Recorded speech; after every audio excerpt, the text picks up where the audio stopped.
हाँ जी, तो गाइज ये रही हमारी लर्निंग असेसमेंट 10.11। तो इसमें गाइज हमने I1, I2, V1 और V2 को फाइंड आउट करना है।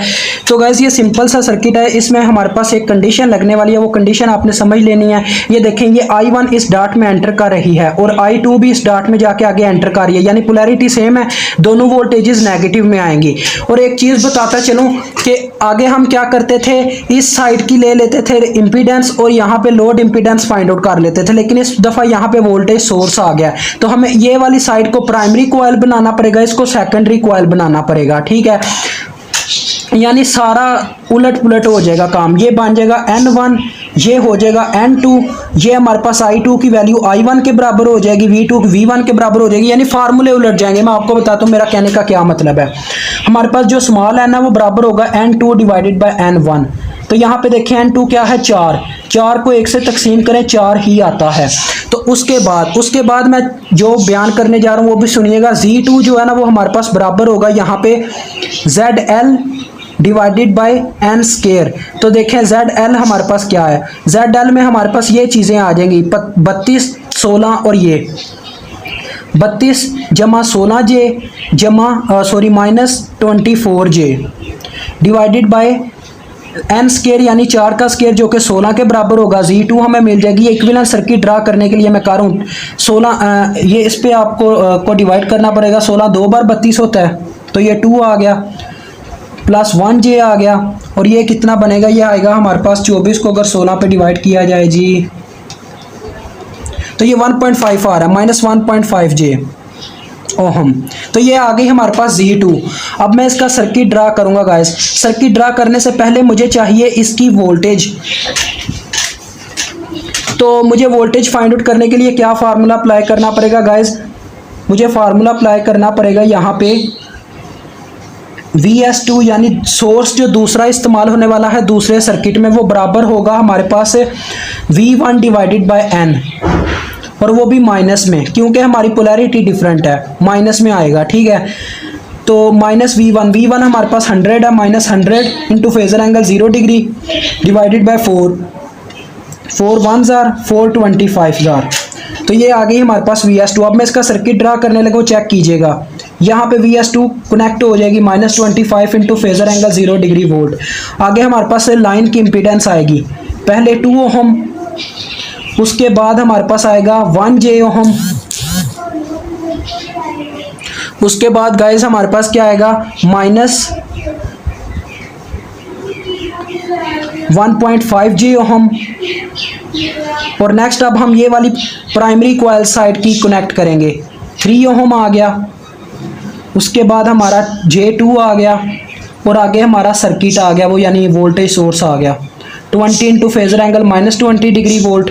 ये आ गया हमारे पास J2 ओहम, ये 3 ओहम आ गया, और ये हमने फाइंड आउट करना है जी।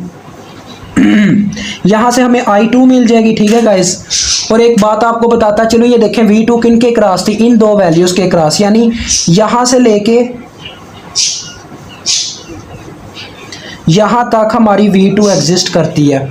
अब हमें अगर I2 फाइंड आउट हो जाए तो हम इनडायरेक्टली V2 भी फाइंड आउट कर सकते हैं। तो देखें I2 कैसे कैलकुलेट करनी है गाइस। I2 यानी इस वोल्टेज में से इस वोल्टेज को माइनस कर दें, डिवाइडेड बाय टोटल रेजिस्टेंस कर दें। ये KVL के थ्रू आता है, लेकिन आप इनडायरेक्टली भी लिख सकते हैं अगर सोर्स सीधे सीधे हों, यानी अगर माइनस का होता तो मैं इसे प्लस करता। अब divided by 2 plus 1J minus 1.5J plus 3 plus J2।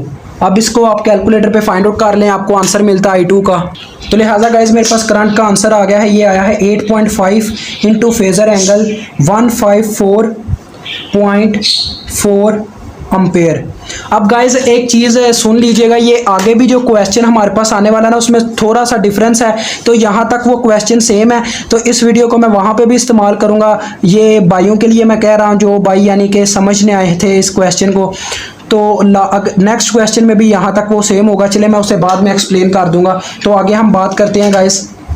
तो देखें गाइस आगे क्या होगा, I2 फाइंड आउट हो चुकी है, हम V2 फाइंड आउट कर सकते हैं। V2 किन के क्रॉस है, 3 प्लस J2 के क्रॉस, यानी 3 प्लस 2J को हम I2 से ज़रब देंगे, तो I2 की वैल्यू लिखते हैं 8.5 इंटू 154.4 और इसमें प्लस कर दें 20 इंटू -20 तो आपको इसकी वैल्यू मिल जाएगी V2 की, क्योंकि V2 पैरेलल में सेम होता है। इसको आप कैलकुलेट कर लें। तो लिहाजा गाइज मेरे पास V2 फाइंड आउट हो चुकी है 16.05 into phasor angle -135.9 degree volt. अब ये V2 फाइंड आउट हो चुकी है, इन्हीं के थ्रू मैं अब फाइंड आउट करूंगा दूसरी वैल्यूज़। जैसा कि मैंने आपको बताया था, यहाँ पे ये V1 की वैल्यू रखती है, ये I1 का फार्मूला रखती है। यानी आपको पता है I1 हमारे पास बराबर थी NI2 के, तो यहाँ पे I2 बराबर होगी NI1 के, ठीक है। और जैसा कि आपको पता है V1 बराबर थी हमारे पास पीछे V2 डिवाइडेड बाय N के, यहाँ पे V2 बराबर होगी V1 डिवाइडेड बाय N के, ठीक है। तो ये फार्मूलाज यहाँ पे इस्तेमाल होंगे, यानी यहाँ पे ये प्राइमरी कॉइल हो चुके हुए हैं। तो लिहाजा हम वैल्यूज पुट करते हैं। देखें I2 इज इक्वल टू हमारे पास आएगा NI1, यानी वैल्यूज की रिप्लेसमेंट हो जाएगी। तो अब हमने क्या, I2 हमारे पास मालूम है, I1 हम कैलकुलेट कर लेते हैं। I2 को N से डिवाइड कर देंगे, यानी 8.5 इंटू 154.4 डिवाइडेड बाय N की वैल्यू 4 थी हमारे पास, तो ये यहाँ पे हमें आंसर मिल जाएगा 8.5 डिवाइडेड बाय 4। तो गाइज ये आ रहा है 2.12 इंटू 154.4 अम्पेयर। अब I1 मिल चुकी है। अब इसी फार्मूले से आपने वोल्टेज भी मालूम करनी है। V2 हमारे पास बराबर होगी, सॉरी गाइज ये माइनस में आएगी, माइनस भी इसके साथ लगेगा, क्योंकि हमारे पास यहाँ पे पोलैरिटी इस तरह से है तो इनके साथ माइनस भी लगेगा। तो अब माइनस के साथ भी हम करके देख लेते हैं, ये माइनस आएगा। तो मैं इसको एक दफ़ा चेक करता हूँ। हमारे पास क्या है जी, माइनस बाहर है। 8.5 इंटू 154.4 डिवाइडेड बाय 4, इसको अगर फेजर में लेके जाएं तो हमारे पास क्या निकलता है। तो गाइस देखा, मैं कह रहा था ना थोड़ा डिफरेंस आ जाएगा जब ऐसा करेंगे। तो डिफरेंस आया 2.12 और इंटू एंगल मेरे पास आ रहा है -25.6 डिग्री अम्पेयर।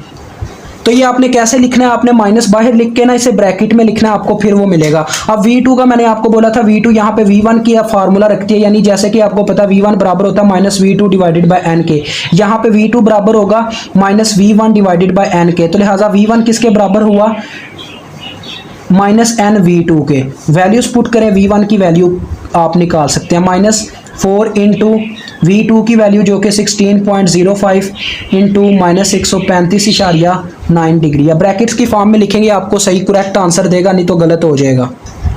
तो गाइज ये मेरे पास आंसर आ रहा है 64.2 इंटू 44.1 डिग्री वोल्ट। तो इस तरह से गाइज हमारा ये क्वेश्चन हल होता है। इंशाल्लाह मिलेंगे नेक्स्ट क्वेश्चन के साथ।